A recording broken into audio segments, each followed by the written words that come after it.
Magandang araw Luzon, Visayas, Mindanao, bayan alinsunod sa tagubilin ni Pangulong Ferdinand R. Marcos Jr. na magpatupad ng whole of government approach sa pagtugon sa mga kalamidad.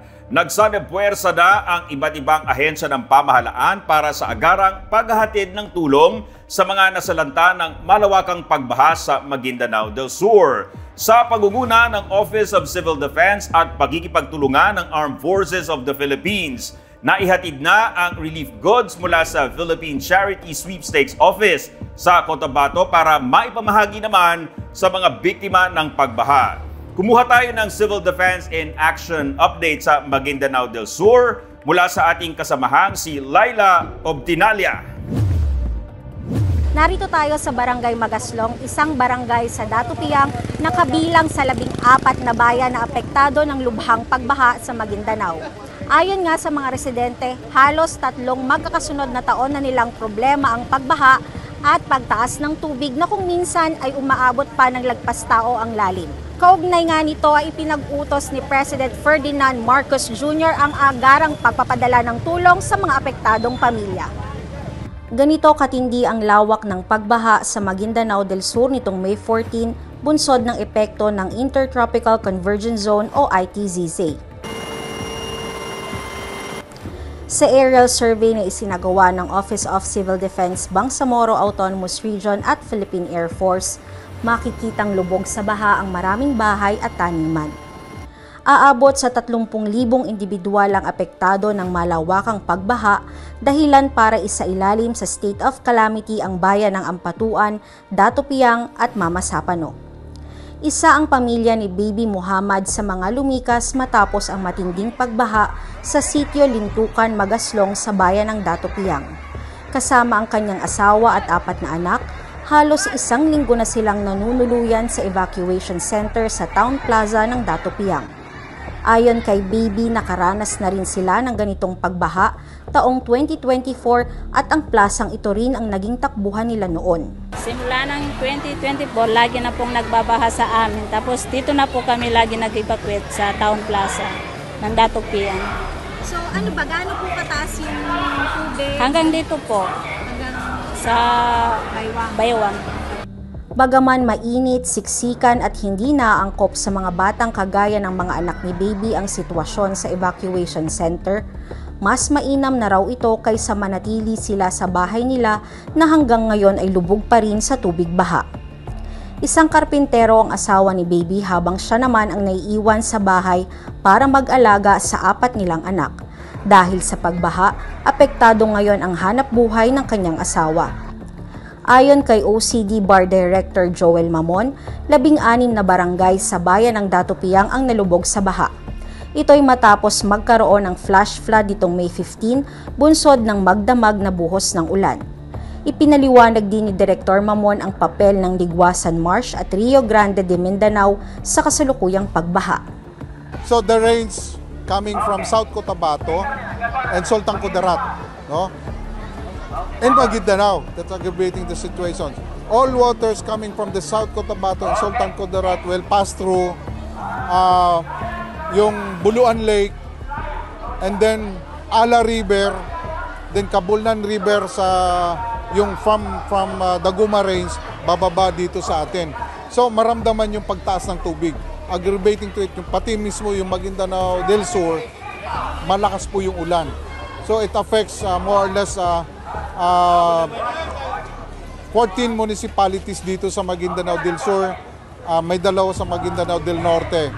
So ito yung pag-swell ng water dito sa Maguindanao del Sur wherein yung ating Ligwasan Marsh na tinatawag andito.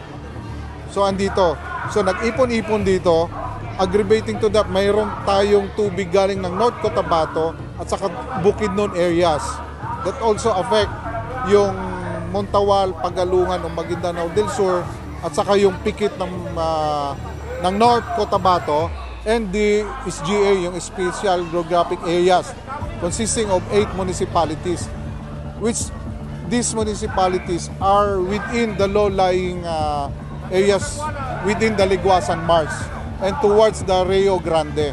Kung makikita nyo, the 2 p.m. now, katabi lang po natin yung main body ng ilog. Dahil sa matinding sinapit na Maguindanao del Sur, agad na ipinag-utos ni Pangulong Ferdinand R. Marcos Jr.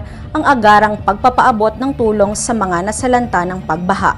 Madaling araw nitong linggo, tumungo na sa Villamor Air Base sina OCD Administrator Undersecretary Ariel F. Nepomuceno at PCSO General Manager Mel Robles para pangunahan ang pagkakarga ng 2,500 na charity timba mula sa PCSO. Laman ng bawat timba ang bigas, instant noodles, delata at bottled water. Tulong-tulong ang mga tauhan ng Philippine Air Force sa pagkakarga ng mga timba sa loob ng C-130 plane. Ang OCD ang nakipag-ugnayan sa Philippine Air Force para magamit ang kanilang C-130 planes para maihatid sa Maguindanao del Sur ang relief goods para sa mga biktima ng pagbaha. We are always on alert dito sa mga ganitong pangyayari. Kasama namin ng OCD rito.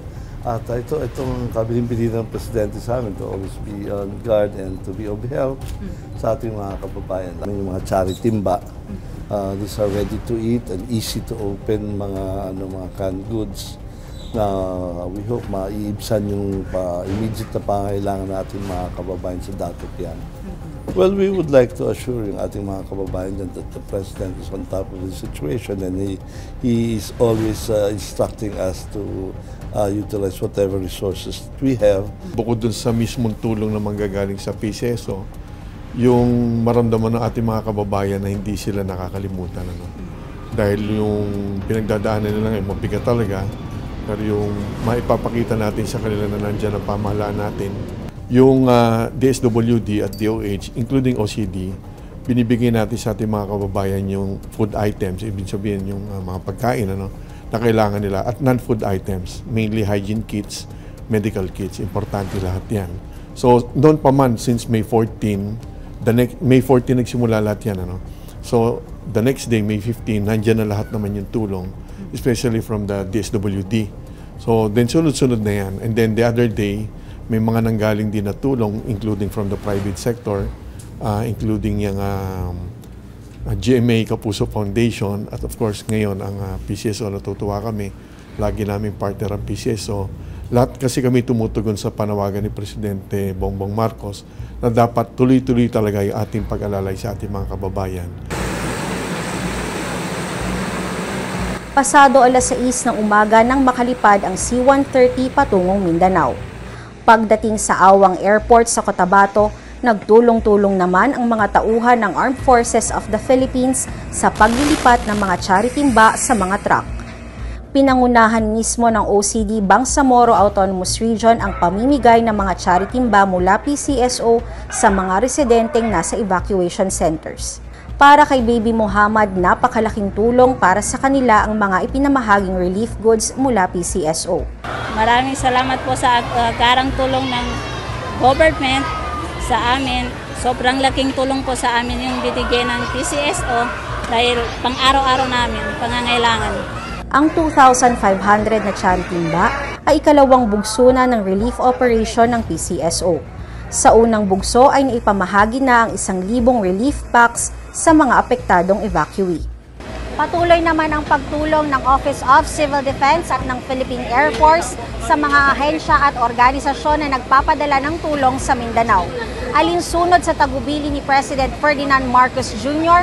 na whole of government o whole of society approach o ang pagtutulong-tulong para mas mabilis na makapagbigay ng ayuda tuwing panahon ng sakuna. Laila Obtinalia para sa Civil Defense in Action.